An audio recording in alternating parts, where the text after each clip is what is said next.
찐이의 형맛 실험. 안녕하세요 유튜브 시청자 여러분. 오늘은 좀 색다른 컨셉의 찐입니다. 오늘은 조금 어렵고 무거운 주제에 대해서 설명 한번 드릴게요.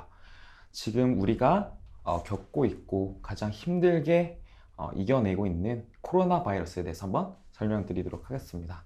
그래서 도대체 코로나 바이러스가 뭔데 이렇게까지 힘들게 하는가, 그리고 괴롭히는가. 그래서 코로나 바이러스에 대해서 전반적으로 설명을 한번 해드리고요. 이것들에 대해서 어떤 식으로 치료가 가능한지, 그리고 백신이 어떻게 만들어지는지, 그거에 대해서 한번 설명을 드리도록 하겠습니다. 오늘은 조금 무겁고 재미없으실 수도 있는데 여러분들이 제일 관심을 가질 만한 그런 주제를 좀 들고 왔으니까 다 같이 한번 지켜보시도록 할게요. 자, 우선 코로나 바이러스는 이름 그대로 얘의 특징이 다 적혀 있는 겁니다.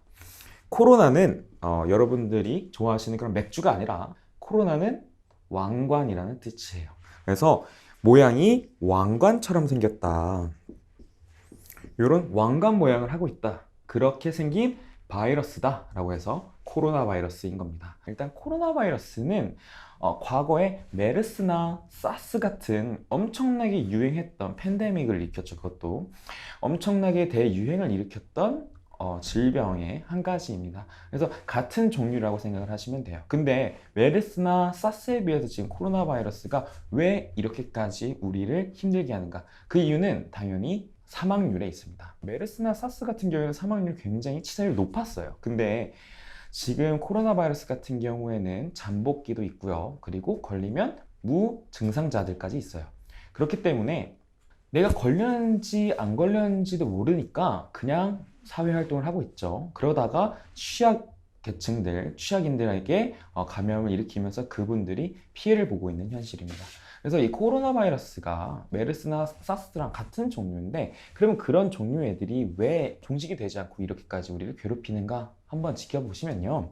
일단 코로나 바이러스는 RNA 바이러스라는 하나의 종류입니다.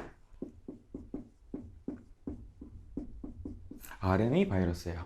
근데 갑자기 어려운 용어가 나오셔서 좀 어려우실 수도 있는데, RNA 바이러스는 그냥 이것만 생각하시면 돼요. 변종을 굉장히 잘 만들어내는 바이러스의 종류입니다. 과거에 있었던 코로나 바이러스랑 지금 있는 코로나 바이러스랑 굉장히 조금씩 차이점이 많이 가지고 있어요.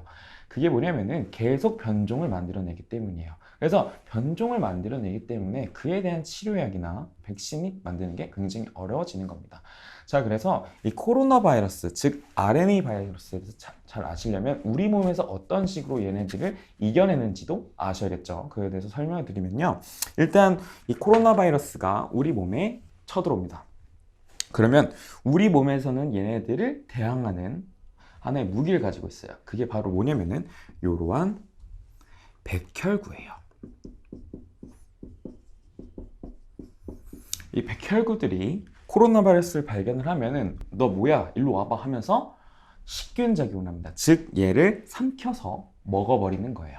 근데 그 과정에서 여기 이렇게 달려있는 요거를 스파이크라고 표현합니다. 여러분들 운동하시거나 운동 장비를 좀 좋아하시는 분들이라면 스파이크가 어떤 장비인지 아시죠? 말 그대로 땅바닥에 이렇게 박히는 걸 스파이크라고 표현하는데, 얘네들은 이걸로 우리 몸에 이렇게 달라붙는 역할을 가지고 있습니다. 자, 근데 우리 몸에 있는 백혈구들, 이 스파이크들을 자기 몸에다가 이렇게 붙이고 다닙니다. 그래서 붙이고 다니다가 주변에 지나가던 T림프에게 전해줘서 면역 반응을 일으키게 돼요. 그래서 결과적으로는 이 코로나 바이러스를 없애고 면역 반응을 일으켜서 우리 몸에서는 형질세포와 기억세포를 만들게 됩니다. 형질세포에서는 주로 항체를 만들게 돼요. 항체가 무엇이냐면 여러분들 많이 들어보셨죠? 뭐 항체 형성, 뭐 항체 발견, 이런 쪽으로 뉴스가 굉장히 많이 나온 걸 보실 수 있을 거예요. 근데 이 항체가 뭐냐면요, 말 그대로 우리 몸에서 이 코로나 바이러스를 대응하기 위한 무기를 만들어낸 겁니다. 아까 백혈구는 모든 병균들에게 다 대응할 수 있었던 무기였다면, 이 항체는 코로나 바이러스 하나만 죽이기 위한 유도탄이라고 생각을 하시면 돼요. 그래서 그런 유도탄을 만들어서 아까 말씀드렸던 여기 있는 이 스파이크에 달라붙을 수 있는 항체를 만들어준 다음에 이 항체들이 코로나 바이러스에 뭉치게 되면서 얘네들이 움직일 수 없게 만들어서 백혈구들이 가서 다 잡아먹을 수 있도록 이런 식으로 이루어지는 게 우리의 면역 반응입니다. 자, 근데 이 형질세포에서 항체를 만들어서 우리 몸을 방어하는 거예요. 여러분들 감기에 걸리시면은 치료제가 있다고 생각을 하실 수도 있어요. 근데 그건 아닙니다. 그 이유가 뭐냐면요. 지금까지 항바이러스제, 즉 바이러스를 퇴치하기 위한 약은 인플루엔자에 해당되는 항바이러스제밖에 없어요. 즉 감기에 해당되는 약은 없다는 거죠. 우리가 감기약으로 먹는 거는 우리 몸의 증상을 완화시켜주는 약들밖에 없습니다. 자, 그래서 우리는 오로지 지금 방금 설명드린 이 우리 몸의 면역 반응에 기댈 수밖에 없습니다. 자, 그래서 우리 몸에서 요거를 빠르게 만들 수 있는 거예요. 즉, 이 기억세포를 통해서요. 이 기억세포가 뜻하는 게 뭐냐면요. 말 그대로 예전에 왔던 코로나 바이러스를 기억하고 있는 거예요.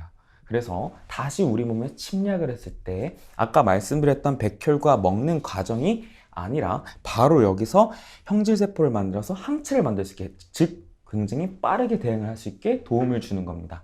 그래서 우리 몸에서 백신을 만들기 위해서는 이 기억세포라는 걸 만들어줘야 됩니다. 우리들이 백신을 만든다고 생각을 하시면요.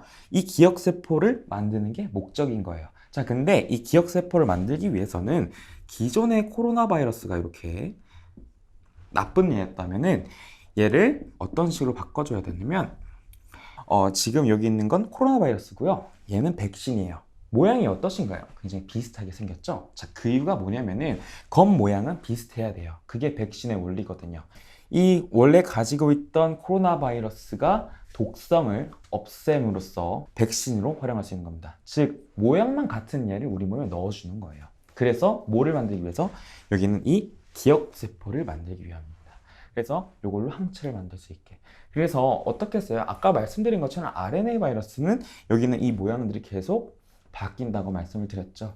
그래서 우리들이 요거에 해당되는 백신을 만드는 게 그렇게 쉽지 않은 겁니다.